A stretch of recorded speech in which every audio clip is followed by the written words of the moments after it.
Hi everyone and welcome back to my YouTube channel. My name is Laura and I'm from @Women in Medicine on Twitter, and you can also find my blog in the link below. I started this food blog about four years ago, I would say. I started struggling with meal planning when I was in medical school, and I found that I was eating a lot of junk food. I wasn't able to basically balance a diet. So I took it upon me to learn how to cook, and I did a lot of research. Along studying with medicine, I focused a lot on reading about nutrition and just learning the facts about how to lead a healthy lifestyle. I mean, let's face the facts. We are in a very busy society, and junk food sounds to be attractive almost all the time when we're super busy or we're in a rush. So, about a couple of semesters into school, I realized that I was spending way too much money on junk food and I just wasn't feeling well. So, I started cooking and focusing more on having vegetables and protein as the main focus of my meal preps. So, I went grocery shopping once a month and I just evenly distributed all of the things that I needed to buy. I'm a type of person who works really well with lists, so I constantly made lists of things that I needed to buy for the entire month of my grocery shopping. Now, because I was in school, I had to buy a lot of the stuff once in a while because of also my budget, and I tried to take less trips to the grocery store as much as I could, and basically focus on meal prepping throughout the entire month. So I did my research and I found that the best diet to follow is called the Mediterranean diet, or also known as the DASH diet. Now, this diet is focusing a lot on heart health. It's focusing on consuming every food group but in moderation. So I'm going to cover the Mediterranean diet according to the Mayo Clinic. I've also looked at a lot of research done by the American Medicine Journal and the American Association of Cardiology. Now let's talk about the Mediterranean diet. Now, according to Mayo Clinic, and I'll be posting the link below, so make sure that you check out all the information and the references that I cite. Now, I do this to make sure that you also have all these references available to you to look over anytime in reference to, or come back to this video to check out what I was talking about. So let's discuss what do we need to eat and what do we need to focus on. Now, because this is such a specific diet, it can sound a little bit more complicated, but let's break down the most easy and simple ways in order to follow this diet.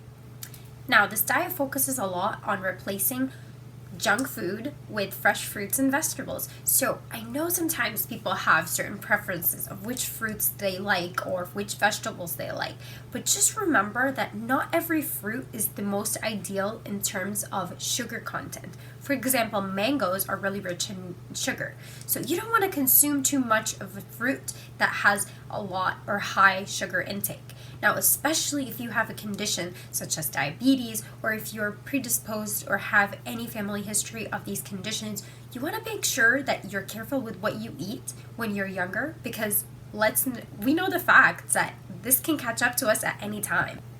The second thing that this diet focuses on is basically replacing anything deep fried or fried with butter with olive oil. Now, olive oil has a lot of health benefits, especially in terms of fat and cholesterol. We know that it tends to be on the lesser side of those things that are absolutely horrible for your body. Now, aside from diabetes and high cholesterol, the third thing that tends to just always catch up to some people, or maybe coming down from a family history, is hypertension.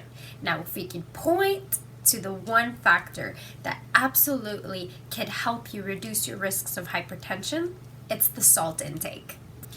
You want to reduce the salt that you use in your cooking, or especially if you're looking at the nutrition facts of certain food, you want to make sure that the foods that you're buying, if frozen or a freshly made meal, you want to look at the salt intake in those meals, and you want to make sure that you focus on meals that have less salt in them. Now, it sounds like I'm giving you this absolutely horrendous tasting diet. Nope, we can replace salt with certain herbs and spices. Now, aside from the vegetable and fruit intake, you want to also be very careful with the carbohydrates that you choose to intake. Now, what would be a better choice is substituting white bread for whole wheat or whole grain, same with your pasta and same with your rice. Now, I know I'm especially guilty of this whenever I go to the Cheesecake Factory.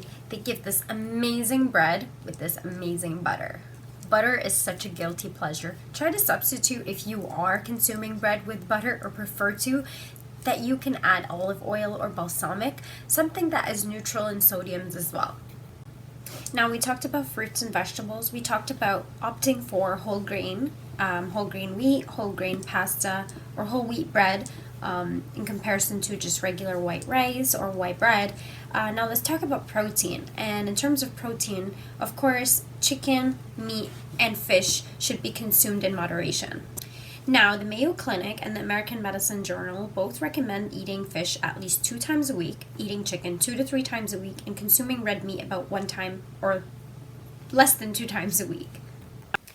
Now that I discussed the most ideal and the most recommended diet, which is known as the Mediterranean and the DASH diet, it's time to discuss the ketogenic diet, which came into popularity recently from my personal observations.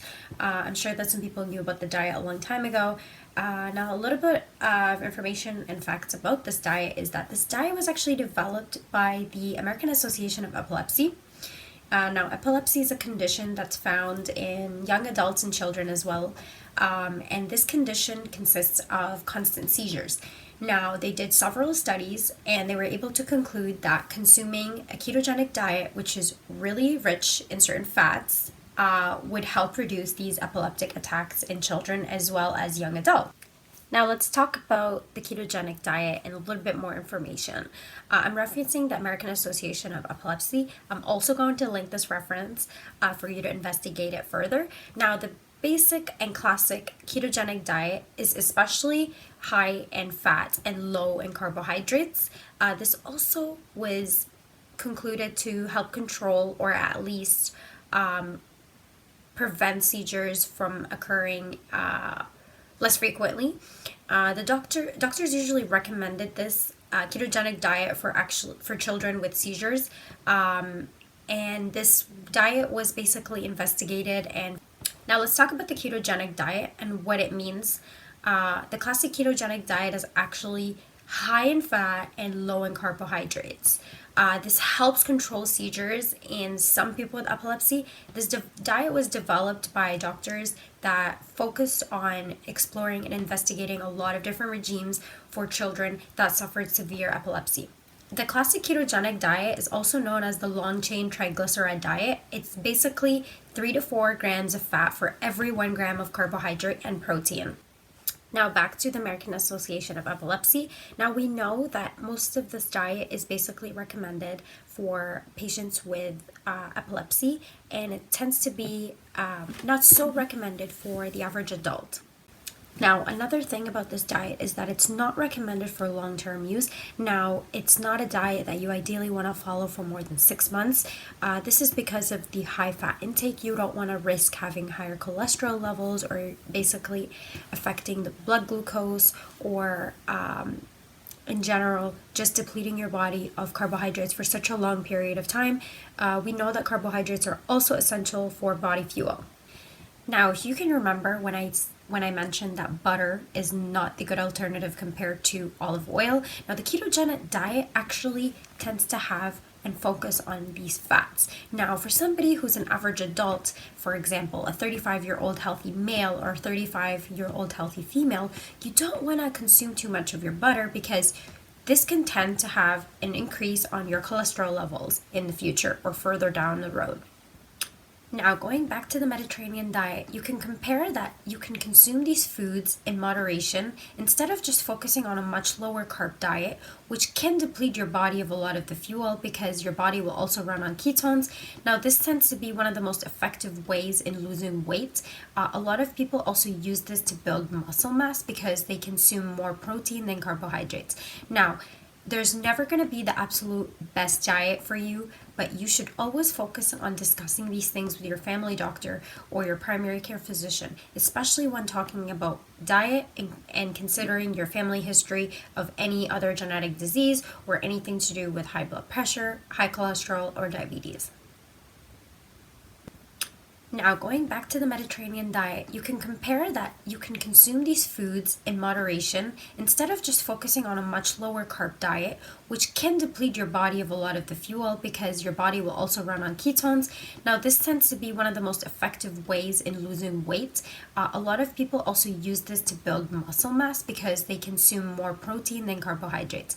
Now, there's never going to be the absolute best diet for you, but you should always focus on discussing these things with your family doctor or your primary care physician, especially when talking about diet and considering your family history of any other genetic disease or anything to do with high blood pressure, high cholesterol, or diabetes.